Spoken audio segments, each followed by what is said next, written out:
أعوذ بالله السميع العليم من الشيطان الرجيم بسم الله الرحمن الرحيم. Bienvenue à tous à cette nouvelle séance de Jumu'ah du vendredi 23 août et je suis ravi que vous soyez là pour que on continue le récit de Qarun. Nous sommes dans la troisième séance et comme je vous ai dit, le mois d'août on va le consacrer à ce récit.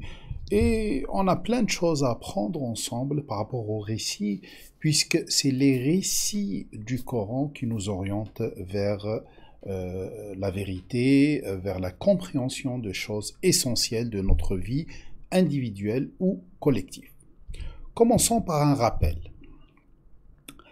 Pour le rappel, j'ai choisi simplement de vous montrer un tableau que je ne vous ai pas montré avant. Ce sont les signes évidents, ou les versets si vous voulez, qui nous parlent de l'histoire de Qarun. Et ici, j'ai mis des nombres, des chiffres et des nombres que sont là, par exemple le numéro de la sourate, le nom de la sourate bien sûr, le numéro du verset ou du signe évident, et bien sûr le nombre de mots dans chaque verset et le nombre de lettres dans chaque verset. Vous allez me dire pourquoi. Je vais vous montrer une petite technique pour profiter de tous les signes qui existent dans le Coran. Car le numéro de verset, le nombre de mots, le nombre de lettres, la position des mots, le nombre des mots n'est pas un hasard. Et vous allez le constater à travers ce petit tableau. Bien sûr, je ne suis pas de ceux qui utilisent les chiffres pour, on va dire, comprendre. Moi, j'utilise les chiffres ou les nombres comme des indications, des signes pour m'orienter vers une compréhension. C'est différent. Remarquez que les trois premiers versets, ils ont 30 mots. Après, nous avons un verset en rouge où il y a 20 mots, deux versets en vert où il y a 19 mots, et après un verset où il y a 28 mots. Est-ce un hasard que les trois premiers versets en bleu ont 30 mots? Nous avons vu dans ces signes, qu'on a déjà traités à part le troisième, que ici, il y a juste l'explication de ce récit, ou le récit lui-même, proprement dit. C'est-à-dire, Dieu nous indique, à travers ces versets, qui est Qarun. Bien sûr, Qarun faisait partie du peuple de Moïse. Qawm Moussa.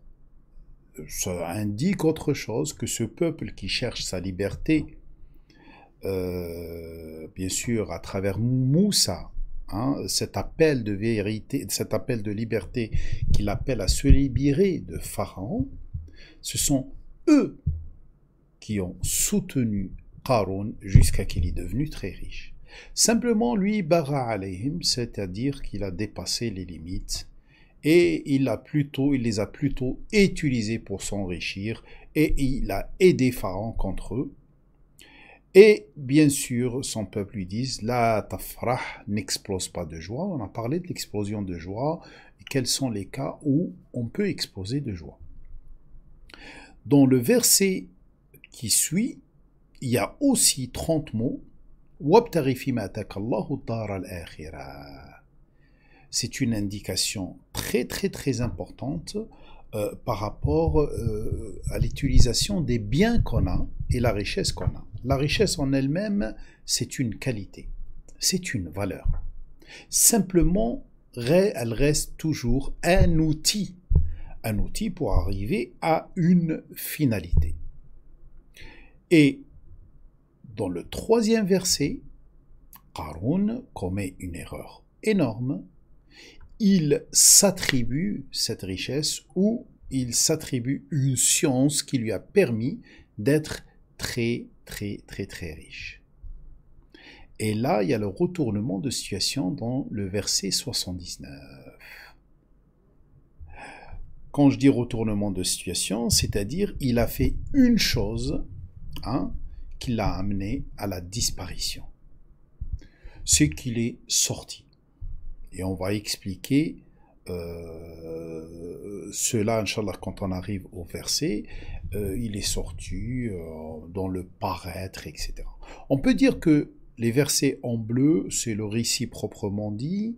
Le verset là en rouge, c'est l'excès ou les limites que Qarun a dépassées. Et dans les versets ici en vert, c'est les leçons qu'on doit retenir. Les leçons du fonctionnement de ce monde. Comment fonctionne ce monde? À qui il donne, dans le verset 80, et qui ne garde pas ses richesses ou ce qu'il a obtenu dans le verset 81. Ils vont ensemble, il y a 19 mots. Alors bien sûr, le 19 indique les lois immuables de l'univers, c'est-à-dire les lois qui ne changent pas de l'univers. Après, nous avons en jaune ce qu'on doit retenir dans le cadre de cette sourate. La preuve, c'est que il y a 28 mots et la sourate, c'est la sourate 28. Et le verset 82, regardez, c'est le miroir. 2, 8, 8, 2. 2, 8, 8, 2. C'est le miroir de ce verset, c'est-à-dire de cette sourate. Ce qu'on doit garder en lien avec cette sourate, c'est surtout deux réalités évidentes que les gens ne retiennent que après la correction. C'est que Allah, c'est Allah qui donne, c'est Allah qui cadre, et jamais, jamais, jamais ne réussit les kafiroun, les négateurs de ces réalités qui sont indiquées ici dans ces deux versets. Vous voyez, il y a une cohérence, et même une cohérence qui dépasse le texte lui-même, qui arrive jusqu'au nombre de mots, et je n'ai pas parlé du nombre de lettres, etc. Je vous laisse ce tableau, essayez de sortir des choses, et n'oubliez pas de les mettre sur les commentaires.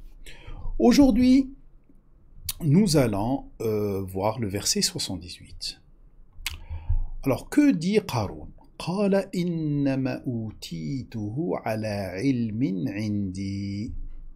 Qu'aurait dit, ce que m'a été accordé est seulement dû à une science que je possède. Et là, il est tombé dans le piège. Le piège de cet être humain qui vient de la rencontre de deux cellules, il se dévise, il se transforme en fœtus, embryon, nouveau-né, que sans ses parents, il ne peut pas survivre. Un enfant, il apprend à vivre en utilisant bien sûr tout ce que Allah Azza wa Jalla a mis en lui comme moyen, outil de perception, d'observation, d'intelligence. Et Dieu lui attribue des choses, il lui donne à lui, il ne donne pas à d'autres. Et quand il a tout, quand il a ce genre de richesse qu'a obtenu Qarun, il oublie et il s'attribue tout ce qu'il a eu. Et ça, c'est le premier enseignement qu'on peut avoir dans ce verset. Il y en a 3. Ne jamais dire « cela provient de moi » ou « vient de moi » ou « je l'ai mérité ». Pour ceux qui croient que c'est eux qui ont fait, c'est eux qui ont gagné, c'est eux qui ont fait leur richesse, c'est eux qui ont fait leur richesse intellectuelle ou en argent, ou numéraire, etc. Je leur dis, sans l'air que vous respirez, vous ne pouvez rien faire. Sans les yeux avec lesquels vous regardez, vous visionnez les choses, vous ne pouvez rien faire. Si un seul caillou se forme dans vos veines, dans vos artères, vous allez perdre la vie. Alors, qu'est-ce que vous avez fait par rapport à ce que fait Dieu pour vous à travers la création qu'il a créée pour vous? Rien du tout. Alors, restons humbles.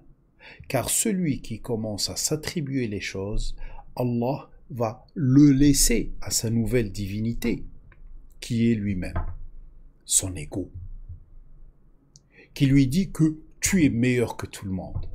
Et c'est grâce à toi que tout cela existe. Finalement, c'est ça la plus grande association, puisque la personne devient pour elle-même comme un Dieu, comme une divinité, une puissance. Voilà. Deuxième enseignement, il est en bleu ici. أَوَلَمْ يَعْلَمْ أَنَّ اللَّهَ قَدْ أَهْلَكَ مِنْ قَبْلِهِ مِنَ الْقُرُونِ مَنْ هُوَ أَشَدُّ مِنْهُ قُوَّةً وَأَكْثَرُ جَمْعًا. Et ne savait-il pas, أَوَلَمْ يَعْلَمْ, il n'a pas vraiment enregistré cette loi qui ne change jamais, que avant lui, Allah avait déjà amené à la décadence tant de générations, dans l'inamovibilité. L'inamovibilité, ça veut dire le caractère de ce qui est immuable, de ce qu'on ne peut faire changer. Ça veut dire très fort. Ah oui, c'est ça le sens du mot quwwa. Ça veut dire quelque chose qui a de l'immunité. Personne ne peut la toucher.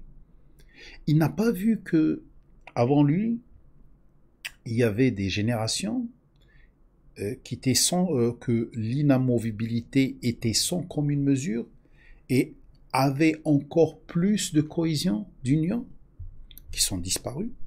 Chacun de nous, bien sûr, en lisant l'histoire, ou même sans lire l'histoire, il regarde autour de lui et il regarde. J'imagine ces familles régnantes, ces familles très riches qui ont dépassé un siècle, comme je vous ai expliqué que le mot Qaroun veut dire une famille très très riche, que l'existence a dépassé un siècle, voire deux. Et d'ailleurs, c'est ce verset qui donne le sens du mot Qaroun, en indiquant le mot Qurun ici pour le lier au mot Qaroun. Ces familles régnantes qui croient gérer le monde et qui croient tout contrôler, ne voient pas que toutes les familles riches de l'époque avant eux ont disparu et n'existent plus. Et c'est ça ce que ces gens-là n'ont pas enregistré et n'ont pas compris. N'ont pas compris que le changement de situation fait partie intégrante de cette vie immédiate. Et le dernier mot revient toujours au Créateur. D'ailleurs, le mot batil, batil c'est éphémère, et le mot batal c'est champion. Ils partagent la même racine, puisque, ô champion, tu es éphémère, tu ne resteras jamais. C'est pour ça, en arabe, le mot batal, champion, a la même racine que le mot éphémère. Quelque chose qui va disparaître rapidement. Et la troisième chose qu'on trouve dans ce verset, c'est une réalité qui ne changera jamais. La yus'alu an dhunubihim al-mujrimun. C'est-à-dire quand tu t'attribues quelque chose qui ne t'appartient pas et tu oublies que tous ceux qui étaient comme toi ont déjà disparu. Et pourquoi ils ont disparu? Puisqu'ils ont atteint, ils ont fait cette erreur-là. De dire, ça m'appartient, ça vient de moi. Quand leur fin arrive, ils ne seront pas consultés. On ne demandera pas aux criminels leur avis sur les conséquences de leur acte. Quand on fait des erreurs, on ne peut plus contrôler les conséquences de nos actes. Et je répète, on ne peut plus contrôler les conséquences de nos actes. C'est pour ça, il y a Ism Allah al-Ghafour, la qualité d'Allah al-Ghafour, la valeur al-Ghafour. On demande au Ghafour, à celui qui efface les conséquences de nos actes, de les effacer. Puisque toute chose qui est faite, qui dépasse l'instant, elle est dans le passé. Et tant qu'elle est dans le passé, on n'a plus accès. Il n'y a que le Créateur qui a accès. C'est pour ça les criminels, c'est ceux qui font l'erreur et ils ne demandent même pas l'effacement des conséquences. Allah Azza wa Jal. Et bien sûr, personne ne leur demandera ou les consultera avant la tombée de conséquences de leurs actes. Voilà les trois choses qu'on doit retenir de ce signe évident 78. Ne jamais dire cela provient de moi. Bien enregistrer cette loi immuable qui dit que une situation ne peut pas durer éternellement pour ceux des fois qui ont des enfants, qui ont une famille, qui ont un travail, etc. Et d'un seul coup, ils peuvent perdre leur travail, ils peuvent perdre leur santé, ils peuvent perdre leurs enfants, ils peuvent perdre leurs parents. Ne soyez pas trop choqués, c'est la réalité de cette vie éphémère. Et comprendre aussi que quand les conséquences de nos actes, on va les voir, sauf si Allah Azza wa Jal ghafar, si Allah les efface. Ça, c'est les 3 enseignements de ce signe. Passons maintenant au signe 79. Aussi, il y a 3 enseignements. فَخَرَجَ عَلَى قَوْمِهِ فِي زِينَتِهِ. Alors, suite à ça, tant qu'il s'est attribué tout cela, tant qu'il a dit « Oh, c'est moi, c'est grâce à moi », il y a une évidence. Il sortit dans son apparat, décor somptueux, vers ceux qui le soutenaient. Ah, très bien.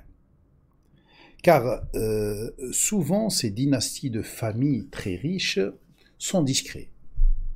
Puisque Allah dit « Fa kharaja ». Suite à, quand il a dit « ça vient de moi », fa kharaja. Il sort.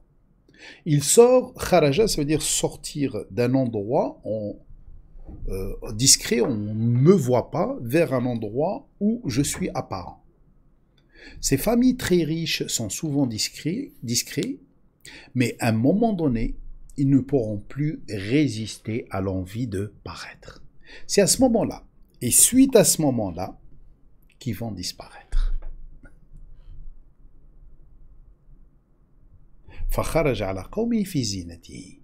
Ça lui fait plaisir que les autres l'admirent et voient qu'il est puissant, qu'il est grand. D'ailleurs, ça marche. Car ceux qui visaient la vie immédiate, disaient « Ah, si nous pouvions avoir l'équivalent de ce que Corée a reçu !» Et là, 2e enseignement. Le paraître, le pouvoir et la possession.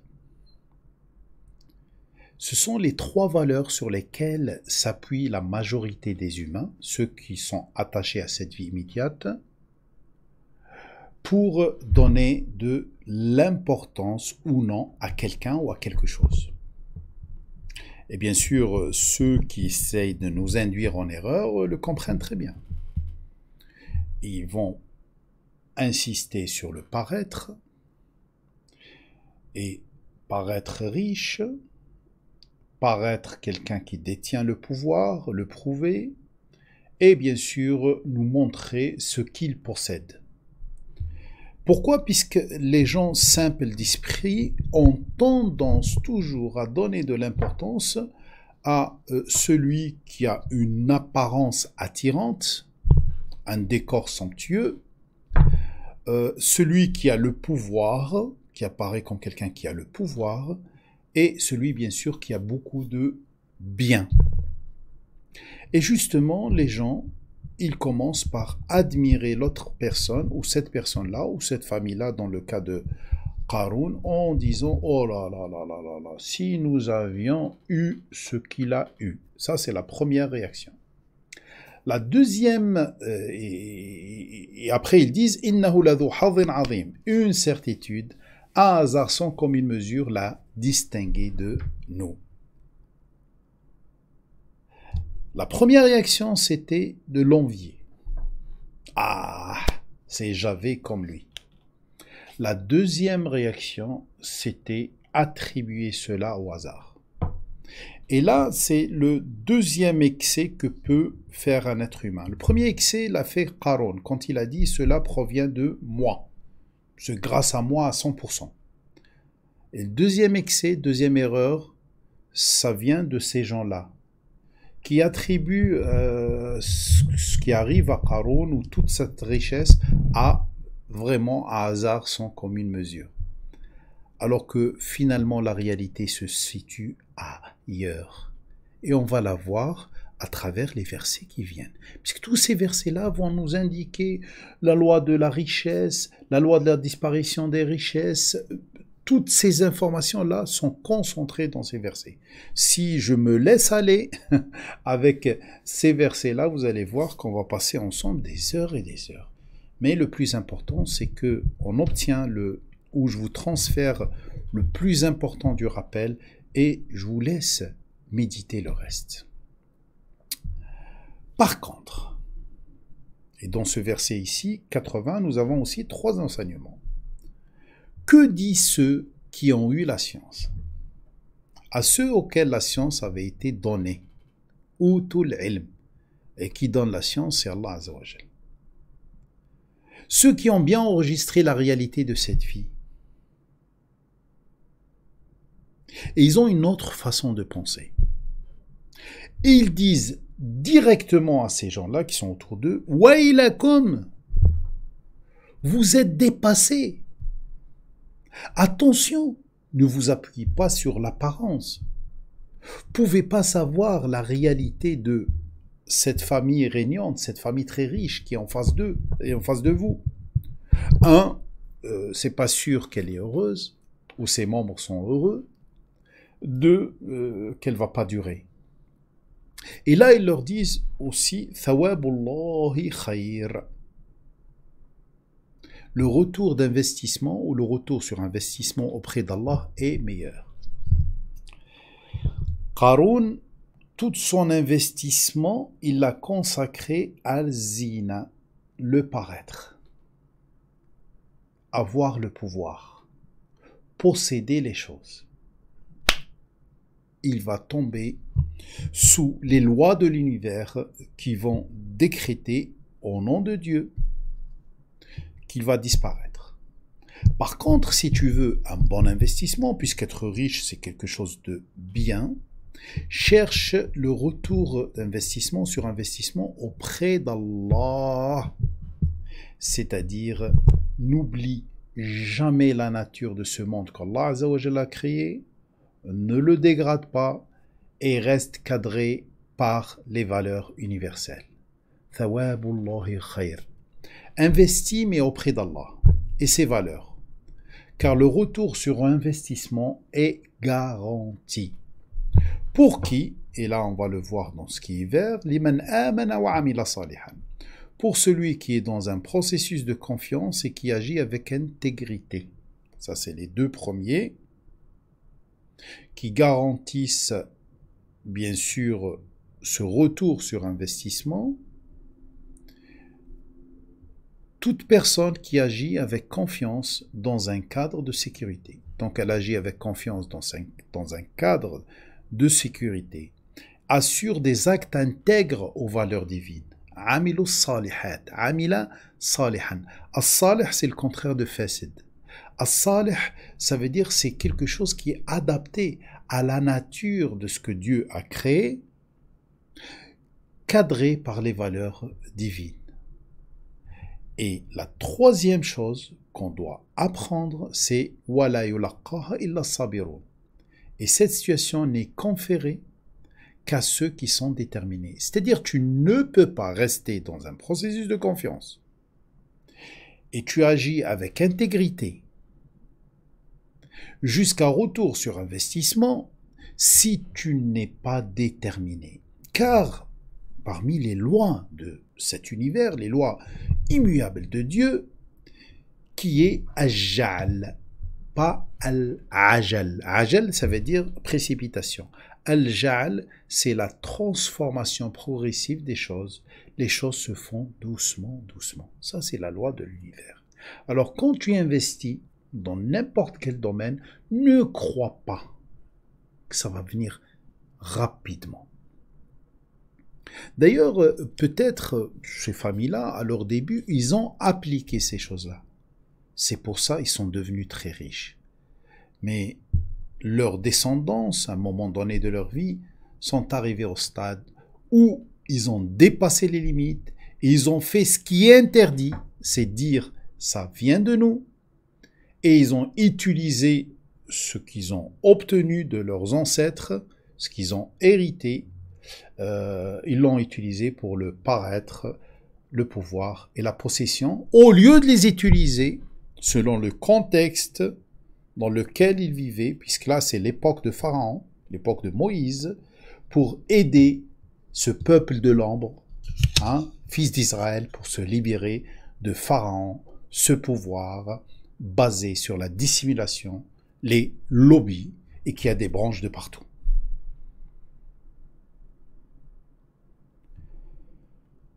On finit par des enseignements tirés en reprenant sourate Al-Layl, sourate la nuit. سيجنبها الأتقى الذي يؤتي ماله يتزكى وما لأحد عنده من نعمة تجزى إلا ابتغاء وجه ربه الأعلى ولسوف يرضى. Ces versets nous résument le secret qui nous fait éviter l'enfer, l'enfermement, les conséquences des mauvais actes. Alors, celui qui est attentionné, attentif et fait attention et a une bonne intention sera écarté de l'enfer, sera écarté du feu. C'est-à-dire, il ne va pas connaître l'adab, la correction. Lui qui donne ses biens, yatazakka, pour évoluer. Lui, son entourage, son peuple, les gens qui sont autour de lui, évoluer spirituellement, matériellement, l'évolution industrielle, tout type d'évolution. Quand tu as quelque chose, tu as de l'argent, tu as des biens, on les appelle, en français on dit j'ai du liquide. Eh bien le liquide il n'est pas fait pour stagner, le liquide. Le liquide il n'est pas fait pour le garder, le liquide on le laisse couler. Comme l'eau qui coule sur la terre et qui fait pousser des choses merveilleuses pour les gens. Alors, qui donne ses biens pour évoluer et qui, en échange, n'attend rien de personne. Il sait très bien que cette vie, elle est éphémère, alors il n'attend pas le regard des autres, il n'attend pas le retour des autres, il le fait pour autre chose. Il n'a qu'un seul désir. Il n'a